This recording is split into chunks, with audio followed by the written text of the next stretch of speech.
magistrate to help with the arrest. Hank's voice was tight. I disagree. See that shadow in the background? He's watching, like a voyeur. Max felt her stomach go queasy. He turned the full force of his gaze on his daughter. I thought you and Joe ended things before you went to France last year. We did? Hank turned to Walt. They need to be officially separated. Max leapt up. Hello? I'd like to have a say in this. Walt's voice was kind but firm. Joe will be reassigned. He looked at Max.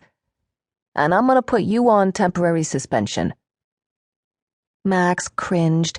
She'd hoped it wouldn't come to this. Just until the YouTube thing dies down. Meanwhile, you've got a bit of freelance work.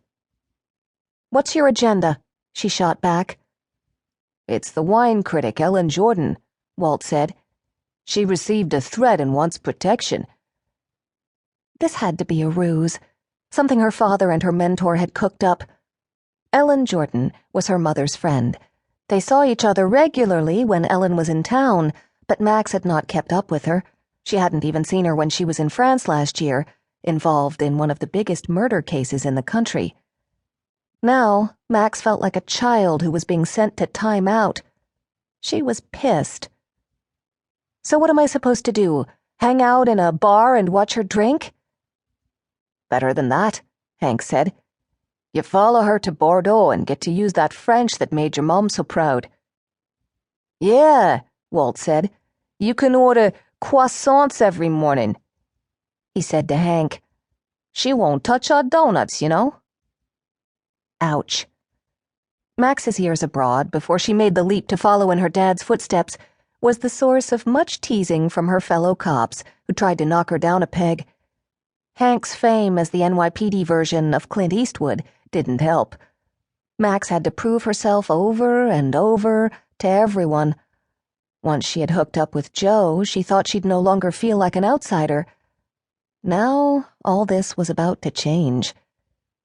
Before she left for France last spring and ended up solving a murder, Max learned that Joe had slept with another female officer. Feeling a little reckless after the breakup, she had had a brief fling with Olivier Chaumont, the examining magistrate on the case. When she returned to New York, she refused to go back to Joe when he tried to reignite their relationship. It had been awkward being partners after that, but neither wanted to complain for fear of being reassigned. There was no way she could explain all this now. Hank sat blinking like an old turtle. Your plane leaves at 10? Tomorrow morning? He stood up, an intimidating presence at 6'4". Tonight. You'll fly with Ellen Jordan to Bordeaux. Someone will pick you up and take you to the village of Saint-Emilion, a half-hour away. Recalling the days in Champagne without technology, Max said, I want a phone that works this time. You got it, Walt said. And bodyguards carry guns, right? You're covered, Walt said. I'll talk with our contacts at Interpol. But I don't think you'll need them. She knew what he meant. She was really going as a babysitter, not a bodyguard.